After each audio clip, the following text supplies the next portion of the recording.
Bienvenue à tous dans la deuxième réunion publique de nos citoyens à Toulon et dans le département du Var. Il y a quelques têtes que je connais, d'autres que je ne connais pas. Je vous remercie tous d'être présents ce soir.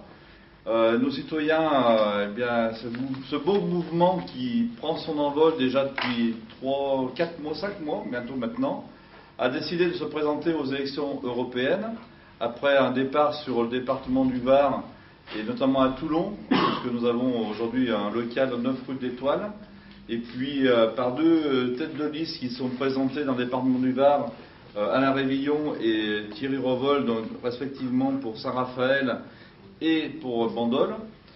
Eh bien, ce mouvement continue. Alors, comme j'ai l'habitude de dire, ce mouvement est un mouvement républicain humaniste, c'est un mouvement avec toute sa sensibilité sociale, et également dans la construction d'entreprises qui nous permettra de rénover un petit peu les cadres de la politique actuelle pour lutter contre la politique politicienne dont on ne veut plus aujourd'hui, qui nous entraîne dans des méandres dont on ne sait où ils peuvent s'arrêter. Nos citoyens aujourd'hui est heureux de vous recevoir parce qu'on a la chance de recevoir Bertrand Lescure, qui est la tête de liste donc, aux élections européennes. La volonté... bonsoir monsieur. Bonsoir madame.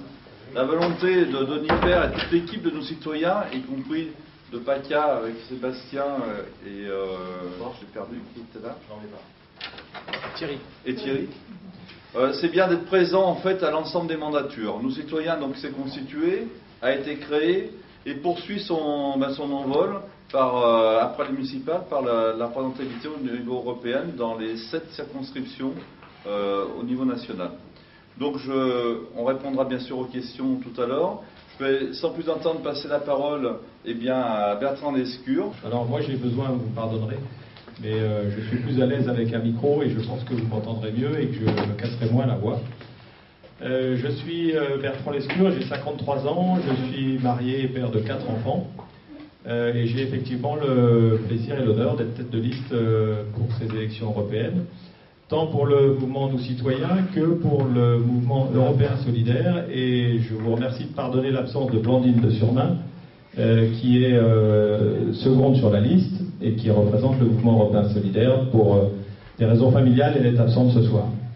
Alors, c'est pour moi toujours un grand plaisir de venir à Toulon et de venir dans cette région sublime que j'ai bien connue, et je demande pardon en passant à tous les habitants des Alpes de Haute-Provence, mais aussi des Hautes-Alpes, et puis du Haut-Var. J'ai des souvenirs de traverser de la Durance, d'arriver ensuite par Bradas, et puis ensuite par Bodinard-sur-Verdron, et enfin par Aubs, pour venir enfin toucher la Méditerranée. Je n'ai que des bons souvenirs là-bas, mais cette circonscription sud-est, qui fait la taille d'un pays, qui compte, comme vous le savez, la somme des régions Rhône-Alpes et PACA. Donc cette circonscription est beaucoup trop grande pour qu'on puisse la visiter en un temps aussi court. Et donc je m'en excuse par avance pour tous ces habitants de départements magnifiques que malheureusement nous ne pourrons pas voir. Alors l'Europe commence ici. L'Europe commence ici parce que ici c'est la Méditerranée.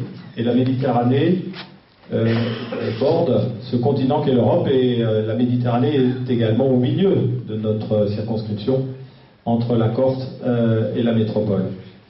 Et d'ailleurs, si nous pensons Méditerranée, la Méditerranée ne nous appartient pas. La Méditerranée, nous la partageons avec tant d'autres pays d'Europe, comme l'Italie, comme la Slovénie, comme la Croatie, comme Malte ou comme Chypre, et j'en dirai un mot tout à l'heure. Et c'est le premier mot que nous voulons vous faire retenir sur le rêve européen qui nous anime, c'est le mot du partage. Parce que l'Europe, pour avoir réussi ce que l'Union européenne a réussi en 70 ans, elle l'a réussi avec le sens du partage.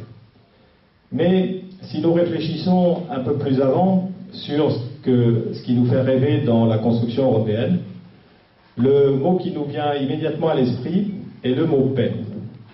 Alors, nous sommes très heureux et très fiers de constater que de grands hommes politiques d'aujourd'hui reprennent nos idées, les reprennent publiquement, puisque ce sont nos idées que nous avons mises en œuvre avec Denis Père et quelques autres pour construire notre projet européen.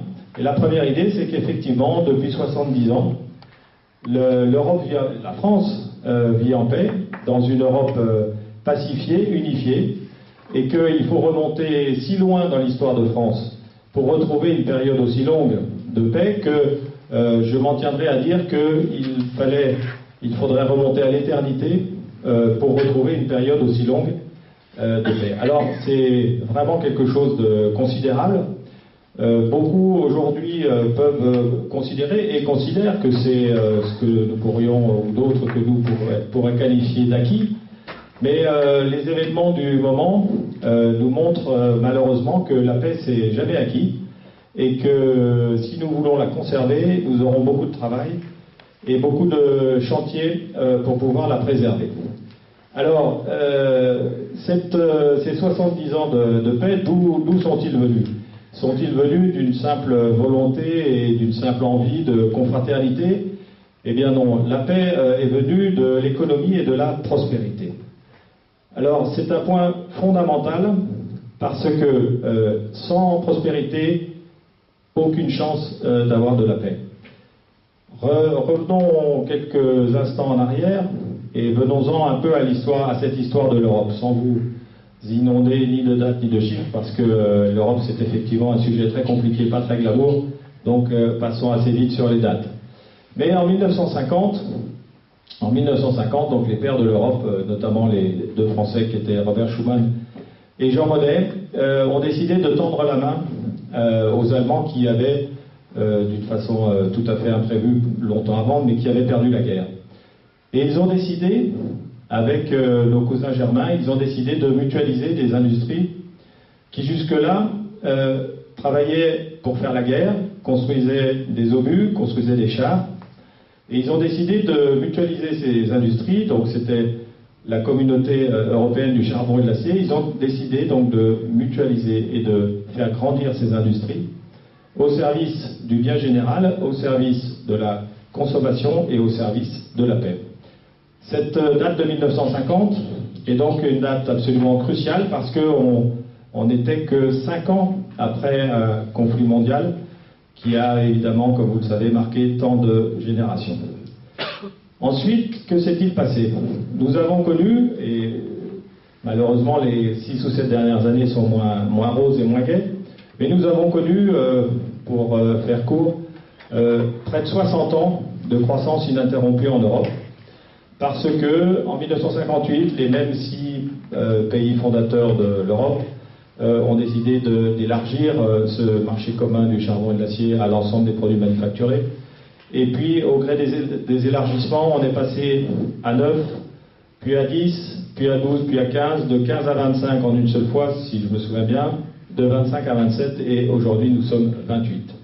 Et soyons fiers de ce projet européen qui fait que en 1950 ou en 1958, peu importe, l'Europe comptait à peine 150 millions d'habitants, mais aujourd'hui l'Europe compte 550 millions d'habitants. C'est la seconde démocratie du monde après l'Inde, et l'Europe continue, malgré les 6 dernières années, je vais y revenir, continue à vivre d'une part en paix et d'autre part dans un relatif état de prospérité.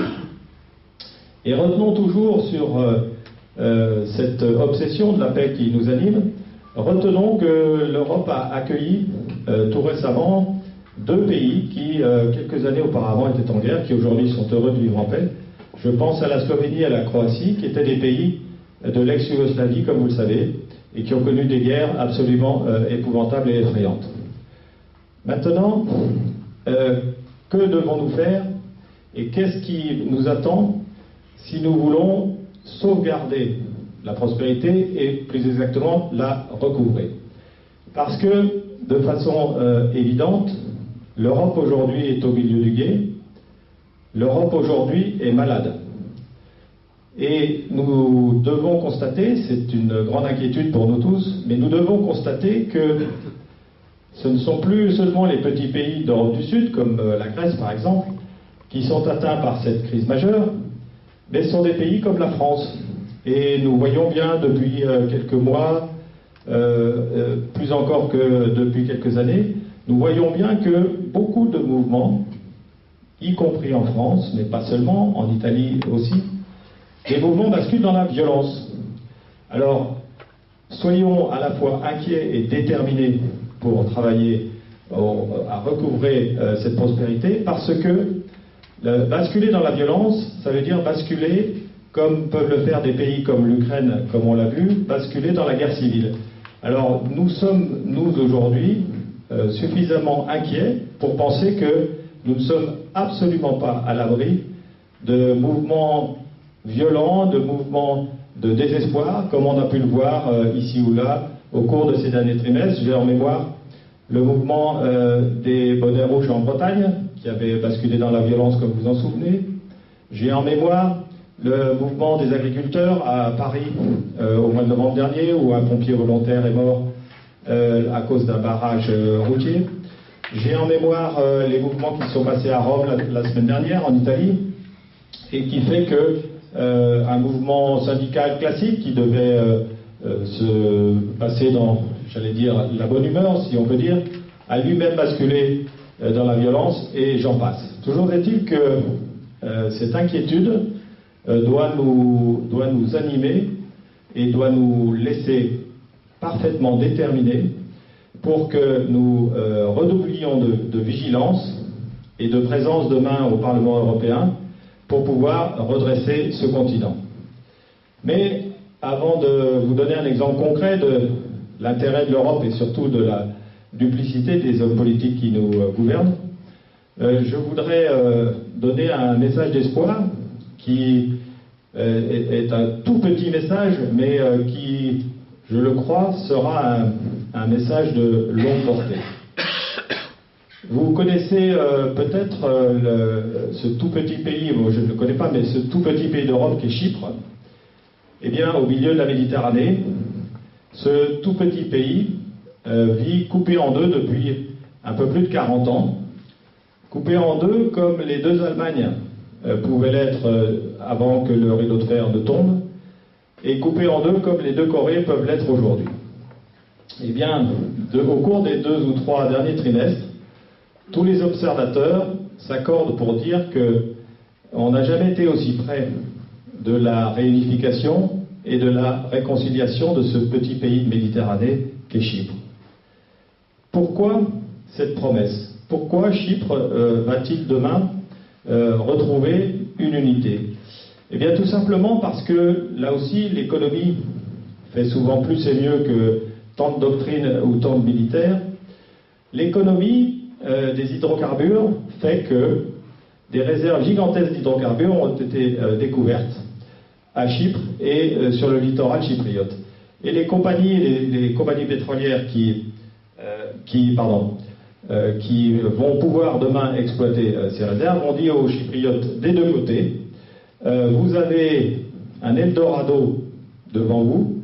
La condition pour que son exploitation se fasse dans des circonstances économiques acceptables, la condition c'est que vous travaillez les uns avec les autres, parce qu'on ne peut pas construire des pipelines qui passent sur une ligne de démarcation, donc il faudra vous entendre. Et les mêmes observateurs s'accordent à dire que dans quelques trimestres, cette île coupée en deux, avec deux communautés qui ne se parlent plus depuis si longtemps, va certainement retrouver le chemin de la réconciliation et le chemin de la réunification. La leçon que nous en tirons aujourd'hui est la suivante. Premier élément, l'économie, la prospérité sont la base de toute action de paix et de toute action demain pour la Grande Europe. Deuxième élément, l'énergie est certainement le grand projet qui permettra pour les 10 ou 20 prochaines années aux Européens de travailler sur un projet commun. Parce que saisissons la chance qui est devant nous, chance de dire aucun des grands pays d'Europe n'a réussi à commencer la transition énergétique. Tout le monde a échoué. Les Français ont des mononucléaires, les Allemands ont arrêté le nucléaire sans avoir d'énergie de substitution, personne n'a de solution aujourd'hui. Or, tout le monde est d'accord pour dire que le pic pétrolier est en train de passer et que si on ne met pas en œuvre les moyens pour économiser l'énergie, on ne fera rien de bon ni dans ce continent, ni dans le monde développé. Pour terminer, je voulais donc vous donner un exemple de ce que l'Europe peut faire et de ce que la France ne fait pas. Vous connaissez, vous avez tous, comme moi, entendu dire que les directives européennes, ce sont surtout de la bureaucratie, des soucis et autres joyeusetés. Alors, il y a quelques mois, une directive a effectivement été écrite, une directive destinée à ce que les jeunes de 16 à 18 ans travaillant dans des exploitations d'arbres fruitiers puissent travailler avec une sécurité maximale qui n'existe pas aujourd'hui. Comme vous le savez, ces directives doivent être écrites par chacun des pays dans sa législation nationale. Devinez comment les hauts fonctionnaires du ministère du Travail français ont retranscrit en droit français cette directive. Eh bien, ils ont fait avec le génie français, c'est-à-dire qu'ils ont écrit un texte qui s'impose à tous les Français en tout cas, qui dit la chose suivante: le travail des jeunes de 16 à 18 ans sur des échelles ou sur des escabeaux est interdit en France.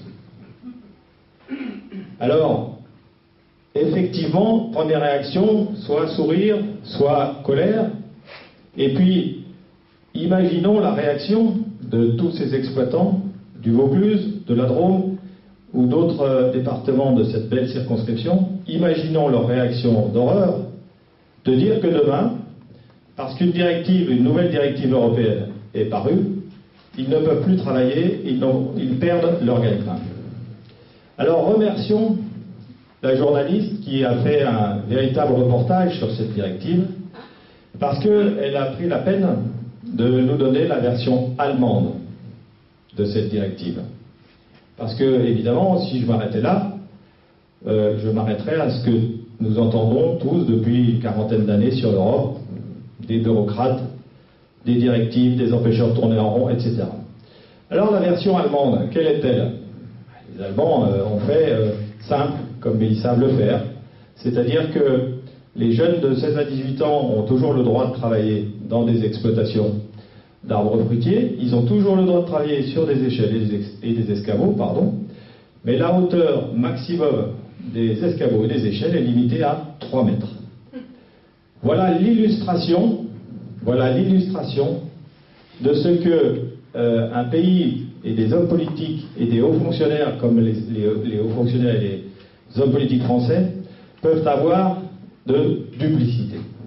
Alors oui, nous allons devant les électeurs avec l'espoir que ceux-ci nous feront confiance et nous apporteront leur suffrage, parce que cet exemple illustre bien combien demain il faudra que les parlementaires travaillent, soient présents et soient studieux et vigilants pour que l'Europe cesse d'être le bouc émissaire que beaucoup de dirigeants français ont voulu en faire, et que nous puissions réenchanter le rêve européen. Je conclurai donc en vous disant que de la Méditerranée jusqu'au Mont Blanc, vive l'Europe. Bonsoir à tous. Je vais me présenter d'abord, je suis Alain Révillon, j'ai 57 ans, et pour faire comme Bertrand, j'ai 2 enfants, je suis marié, j'ai 2 enfants. Et très rapidement, je vais vous dire comment je suis arrivé ici sur la liste Nous Citoyens.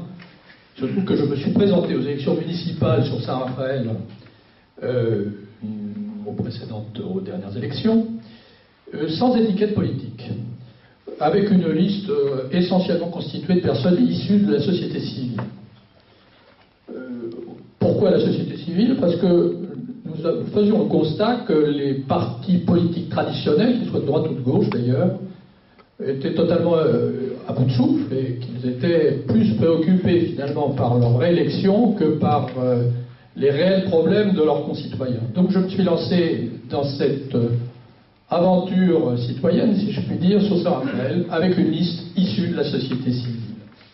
Et puis un matin, en me rasant, j'ai entendu Denis Père, qui faisait une émission à la télé, sur une radio, BFM je crois, et j'ai dit quand même, cette personne a un discours clair sur la situation française en l'occurrence, je vais m'intéresser quand même à ce mouvement politique. Et c'est alors que j'ai rencontré, d'ailleurs personnellement, Denis Père. J'en ai été très flatté. J'ai découvert une personne très simple, très humble, avec un discours clair, à la fois sur la situation française et sur les solutions qu'il fallait apporter pour redonner un peu de l'optimisme. Et j'ai donc adhéré à Nous Citoyens, et ça m'a valu d'ailleurs à ce que ma liste soit labellisée Nous Citoyens.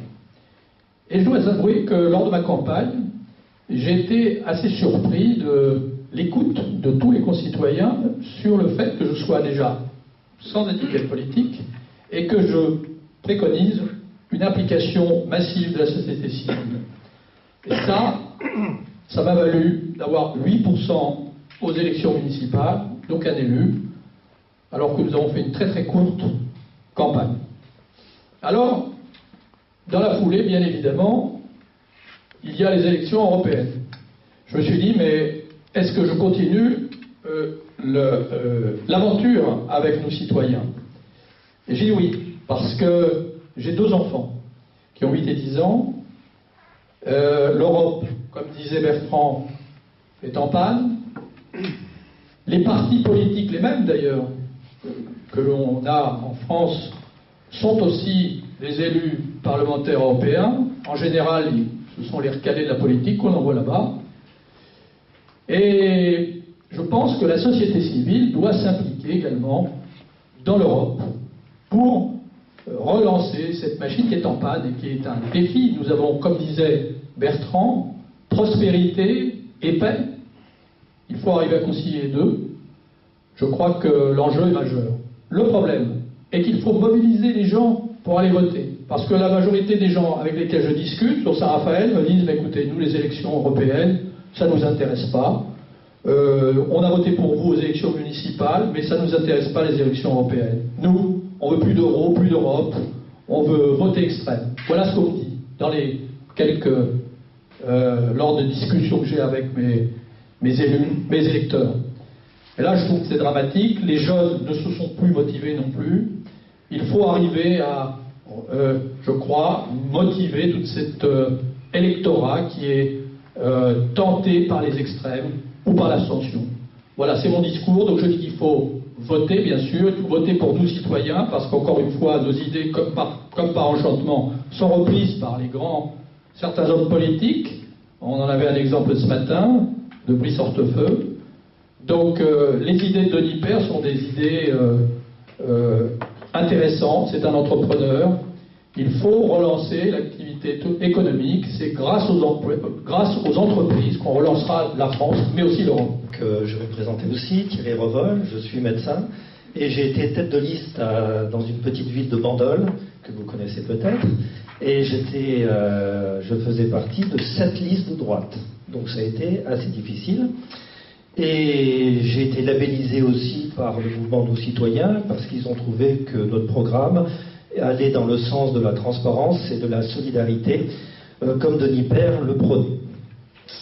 Et bien sûr, j'ai perdu, même pas 5% de voix, mais ça a permis, si vous voulez, de faire connaître ce mouvement Nous Citoyens et de rencontrer des gens que je rencontrais déjà dans mon cabinet médical, mais on a pu avoir un dialogue différent. Et on se rend compte, malheureusement, que les citoyens sont défiants, voire méfiants, des partis politiques. Ils ont un grand ras-le-bol.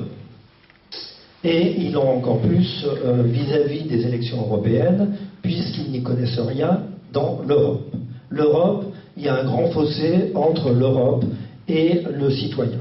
Et moi-même, je peux vous dire, j'ai travaillé dessus et je me suis rendu compte que, on pourrait dire comme le général de Gaulle, c'est un grand machin. C'est vraiment très complexe entre les commissions, l'Assemblée, pourquoi il y a des députés, pourquoi il y a des commissaires. Il y a un nombre de commissions très très importantes, comme on disait, pour discuter du travail des jeunes dans les pépinières, mais on pourrait aussi discuter de la taille du concombre ou peu importe. Donc il y a vraiment un grand fossé et on a un travail très très important pour expliquer ce qu'est l'Europe. L'Europe, c'est vrai, il faut en être fier, c'est quelque chose que nos parents ont construit, nous on en profite, et malheureusement il ne faut pas laisser aux partis anti-européens de prendre la place à cette assemblée. Ça va être bien sûr le 25 mai, ou un vote sanction, malheureusement, ou ça sera une abstention. Et donc on compte sur vous pour dire la bonne parole, pour éventuellement nous aider aussi à tracter, à essayer peut-être de convaincre 5-10 personnes, et ce qui va nous permettre au moins peut-être d'avoir déjà une tête de liste qui sera députée, et pourquoi pas 2, voire 3. Donc je vous remercie.